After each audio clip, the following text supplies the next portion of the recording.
Tripura Fisheries Department ni anggai kaisa kotor khe katal samung jengjakna naimani mandai amchayo abono ragai srangsal phungo nainani thangka Fisheries Department ni Montri Sudang Sudas State Department ni Ojamaro abono karibo berai naika Montri Sudang Sudas a amchani kroksa borok ni haste hafani shep bai a chas khaima pukri rok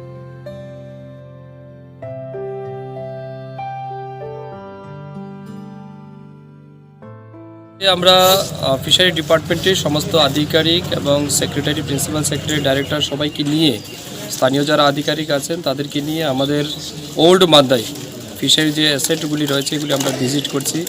recently এখানে আমরা fishery knowledge centre develop করেছি এবং নতুন করে অনেকগুলি পুকুর আমরা খনন করেছি যাতে করে আগামী দিন আমাদের এই এলাকা তথা রাজ্যের মাছের যে ঘাটতি আছে সেই ঘাটতিগুলি যাতে আমরা পূরণ করতে পারি তার জন্য দপ্তরের জমিকে আমরা সম্পূর্ণরূপে আমাদের আয়ত্তের মধ্যে এনে খুব সুন্দর পরিকল্পনা নিয়ে আমরা এগোচ্ছি এবং আগামী দিনে এখানে আমাদের 100 দিনের একটা মিশন মোডে আমরা কাজ করছি যাতে করে এখানে মাছের বিভিন্ন রকমের আমরা সেখানে চাষ করতে পারি।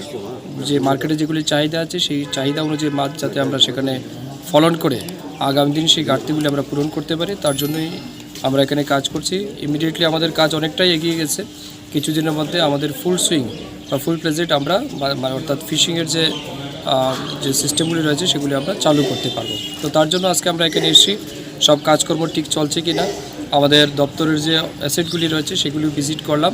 পাশাপাশি এখানে আরেকজন বেনিফিশিয়ারি বাড়িও আমরা ভিজিট করেছি, খুব ভালোভাবে উনি মাছ চাষের উপর যেভাবে স্বনির্ভর হয়েছেন এবং ওনার সাথে যখন আমি কথা বললাম উনি বলছেন প্রায় প্রতি বছর 3 থেকে 4 লক্ষ টাকা শুধু মাছ বিক্রি করে উনি আয় করতে পারেন। তো এটা আমাদের জন্য অনেক বড় একটা এক্সাম্পল বলে আমি মনে করি, কারণ যারা আজকে বেকারত্ব জীবন রয়েছে বা বিভিন্ন রকম অসুবিধায় ফেস করছেন তাদের জন্য এটা অনেক বড় একটা এক্সাম্পল যে মানুষ চাইলে অনেক কিছু করতে পারে এবং মাছ চাষের মাধ্যমেও কিন্তু আগামী দিন স্বনির্ভর হওয়া যায় তার একটা দৃষ্টান্ত কিন্তু আমাদের সেই দেববর্মা কী নাম অনিমেষ দেববর্মা তিনি কিন্তু সেটা আমাদের সামনে তুলে ধরেছেন।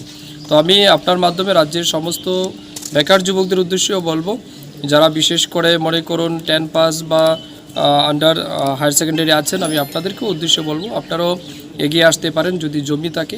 ফিশারি ডিপার্টমেন্ট আপনাদেরকে সব রকমের সহযোগিতা করতে রাজি আছে। আপনাদের স্বনির্ভরতা তৈরি করার জন্য আত্মনির্ভর তৈরি করার জন্য আমাদের দপ্তর আগামী দিন কাজ করবে। প্রায় 15টি পুকুর সেখানে খনন করা হচ্ছে, এর বাইরেও আরও আমরা ইন এডিশন প্ল্যান করছি যাতে পুকুরের পাশাপাশি কিছু প্লান্টেশনও আমরা তৈরি করতে পারি যাতে ইন এডিশন কিছু ইনকাম সেখানে জেনারেট হয় এবং আমরা চাইছি এখানে যেন মানুষ আগামী দিন স্বরোজগারের পথে এগিয়ে যেতে পারে তার জন্য আমরা পরিকল্পনা হাতে নিয়েছি। কত টাকা হচ্ছে আপনাদের? এটা কত টাকার প্রজেক্ট আছে আমাদের? 1,95,00,000 টাকার প্রজেক্ট এখানে কাজ চলছে।